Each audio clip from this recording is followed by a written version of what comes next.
आज की कहानी नीतीश कटारा हत्याकांड की है। ये कहानी नीतीश की मां नीलम कटारा की भी है कि कैसे उन्होंने एक बाहुबली नेता का सामना किया। तमाम धमकियों और चुनौतियों के बाद भी वह न्याय के लिए लड़ती रहीं। नीतीश को एक बाहुबली नेता की बेटी से प्यार करने की कीमत अपनी जान गंवाकर देनी पड़ी थी। चलिए कहानी शुरू करते हैं। ऐसी और कहानियां सुनने के लिए इस वीडियो को लाइक करें और चैनल को सब्सक्राइब जरूर करें। 25 साल के नीतीश कटारा के पिता एक आईएएस ऑफिसर थे। नीतीश की मां भी नौकरी करती थीं। नीतीश के परिवार में कई लोग बड़ी बड़ी नौकरियों में थे, लेकिन नीतीश का मन बिजनेस करने का था। इसलिए उसने गाजियाबाद से एमबीए किया। एमबीए के दौरान ही उसकी मुलाकात भारती यादव से हुई, जो कि बाहुबली नेता डीपी यादव की बेटी थी। दोनों की दोस्ती जल्द ही प्यार में बदल गई। नीतीश के घर पर जब लगातार महंगे महंगे गुलदस्ते आने लगे, तो नीतीश की मां ने उससे उन गुलदस्तों के बारे में पूछा। मां के पूछने पर नीतीश ने अपनी मां को भारती के बारे में बताया। भारती के परिवार का सुन नीतीश की मां थोड़ा असहज हो गईं। उन्होंने नीतीश को समझाया, उनका परिवार अलग है, जितना तुम कमाते नहीं हो वो इन गुलदस्तों पर खर्च कर देती है। नीतीश ने अपनी मां से कहा, मम्मी वो बहुत समझदार है और उसे हमारा परिवार भी अच्छा लगता है। नीतीश की बात सुनकर मां ने हाँ कर दी। उसके बाद नीतीश ने कहा, भारती भी जल्दी ही अपने भाइयों के विदेश जाने के बाद अपने पापा से बात करेगी। लेकिन भारती अपने पिता से बात करती उससे पहले ही यह बात उसके परिवार को पता चल गई। भारती के भाई विकास यादव को यह रिश्ता पसंद नहीं था। उसने नीतीश को भी कई बार धमकाया कि वह भारती से दूर रहे। विकास यादव जेसिका लाल हत्याकांड केस में जमानत पर बाहर आया हुआ था। उस पर जेसिका लाल मर्डर के मुख्य आरोपी मनु शर्मा की मदद करने का आरोप था। कुछ समय बाद 16 फरवरी 2002 को गाजियाबाद में डीपी यादव के एक रिश्तेदार के यहाँ शादी थी, जिसमें भारती अपनी मां, भाई विकास यादव और चचेरे भाई विशाल यादव तथा अपनी बहन के साथ आई हुई थी। नीतीश भी उस शादी में आया हुआ था। विकास और विशाल अपने दोस्त सुखदेव के साथ कार्यक्रम से बाहर आते हैं और शराब पीते हैं। शराब पीने के बाद दोनों नीतीश को सबक सिखाने का तय करते हैं। उसके बाद दोनों सीधे नीतीश के पास जाते हैं और उसे अपने साथ चलने को कहते हैं। नीतीश भी उनकी बात मानकर उनके साथ बाहर आता है और टाटा सफारी में बैठ जाता है। जैसे ही गाड़ी आगे बढ़ती है, दोनों भाई नीतीश को मारना शुरू कर देते हैं। गाजियाबाद से 80 किलोमीटर दूर एक पुल पर गाड़ी रुकती है। दोनों नीतीश को पुल के नीचे ले जाते हैं और हथौड़े से उसकी बुरी तरह पिटाई करते हैं। जब नीतीश अधमरा हो जाता है तो उस पर पेट्रोल छिड़ककर जला देते हैं। घड़ी में रात के 3 बज चुके थे। जब नीतीश घर नहीं आया तो नीतीश की मां ने भारती को फोन लगाया और नीतीश का पूछा। नहीं, यहाँ तो नहीं है। भारती आगे कुछ कहती, नीतीश की मां ने फोन काट दिया। इस खबर से भारती के भी होश उड़ गए थे। उसने नीतीश की मां नीलम कटारा को फोन लगाया और पुलिस में शिकायत करने को कहा। इस बीच नीलम कटारा ने डीपी यादव को भी फोन लगाया, लेकिन किसी ने फोन नहीं उठाया। अगले दिन सुबह होते ही नीलम थाने पहुंची और डीपी यादव और उसके बेटे के विरुद्ध रिपोर्ट दर्ज कराई।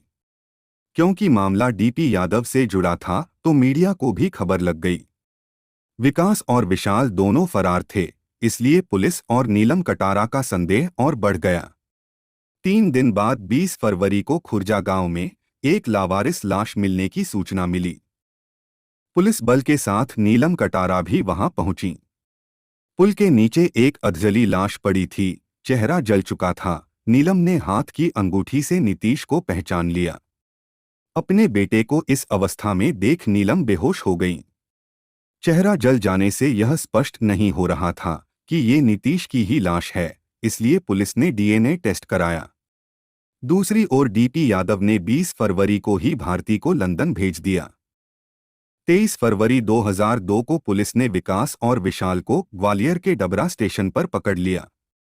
दोनों ने पुलिस के सामने हत्या की बात स्वीकार कर ली, लेकिन जैसा कि अधिकतर होता है वैसा ही हुआ। दोनों कोर्ट में अपने बयान से पलट गए। बताया जाता है कि पुलिस ने बयान की रिकॉर्डिंग भी की थी, लेकिन उसे पेश नहीं किया गया।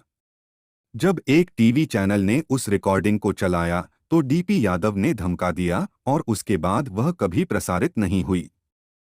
डीपी यादव के आगे कानूनी नियम कायदे सब मजाक बनकर रह गए थे। एक ओर सुनवाई कछुए की चाल की तरह चल रही थी, तो वहीं दूसरी ओर 2 सालों में विकास यादव को 66 बार बेल दे दी गई। कोर्ट जब भी भारती को कोर्ट में पेश होने का आदेश देती तो नया बहाना बना दिया जाता। डीपी यादव की ओर से कोर्ट में कहा गया कि भारती कहाँ है, इस बारे में परिवार में किसी को कुछ नहीं पता। आखिर नीलम कटारा सुप्रीम कोर्ट पहुंची ताकि केस की सुनवाई उत्तर प्रदेश के बाहर की जाए। सुप्रीम कोर्ट ने उनकी अपील को स्वीकार कर लिया और केस को दिल्ली के पटियाला हाउस कोर्ट में ट्रांसफर करने का आदेश दे दिया। जब कई बार कहने के बाद भी भारती कोर्ट में नहीं आई, तो कोर्ट ने सख्त टिप्पणी करते हुए कहा कि अगर भारती कोर्ट में नहीं आती है तो कोर्ट भारती का पासपोर्ट रद्द कर देगी। इसके बाद न चाहते हुए भी डीपी यादव को अपनी बेटी भारती यादव को कोर्ट में पेश करना पड़ा। 29 और 30 अप्रैल 2006 को उसका बयान दर्ज किया गया। भारती ने अपने बयान में कहा वो नीतीश को जानती थी, लेकिन उनके बीच कोई संबंध नहीं था, कोई प्यार नहीं था। इस पर नीतीश की मां ने कहा, मुझे भारती से कोई शिकायत नहीं है, उसे अपने परिवार के साथ रहना है, वो अपने परिवार का कर्तव्य निभा रही है। इस बीच नीलम कटारा को केस वापस लेने के लिए लगातार धमकियां मिल रही थीं, यहां तक कि नीतीश के छोटे भाई नितिन कटारा को जहर देकर मारने की कोशिश की गई, लेकिन इसके बाद भी नीलम कटारा पीछे नहीं हटी। 6 साल के इंतजार के बाद 30 मई 2008 को लोअर कोर्ट का फैसला आया। कोर्ट ने विकास यादव, विशाल यादव और सुखदेव पहलवान तीनों को उम्रकैद की सजा सुनाई। अगले 6 साल तक मामला हाई कोर्ट में चला। हाई कोर्ट ने लोअर कोर्ट के फैसले को सही माना। इसके बाद डीपी यादव ने सुप्रीम कोर्ट का रुख किया। सुप्रीम कोर्ट ने लोअर कोर्ट और हाई कोर्ट की तरह इस केस को ऑनर किलिंग तो नहीं माना और विकास और विशाल की सजा को 25-25 साल कर दिया और सुखदेव की सजा को 20 साल कर दिया गया। बताया जाता है कि विकास यादव ने एक सिपाही से बात करते हुए कहा कि पिता डीपी यादव के लाड़ प्यार ने मुझे बिगाड़ दिया, अगर मुझे अच्छी परवरिश मिलती तो शायद यहाँ नहीं होता। जो आसपास देखा वैसा ही बन गया, अब पछतावा होता है। सुप्रीम कोर्ट के फैसले के बाद नीतीश की मां नीलम कटारा ने बड़ी बात कही। उन्होंने कहा, मैं कोर्ट की कोई सुनवाई मिस नहीं करना चाहती थी, लगता था कि कौन क्या कह देगा। आज लगता है कि न्याय के लिए इतने लंबे वक्त तक कैसे लड़ा जा सकता है। हर किसी में इतना पागलपन नहीं होता। इस कहानी में इतना ही, फिर मिलते हैं एक और नई कहानी के साथ। धन्यवाद। जय हिंद।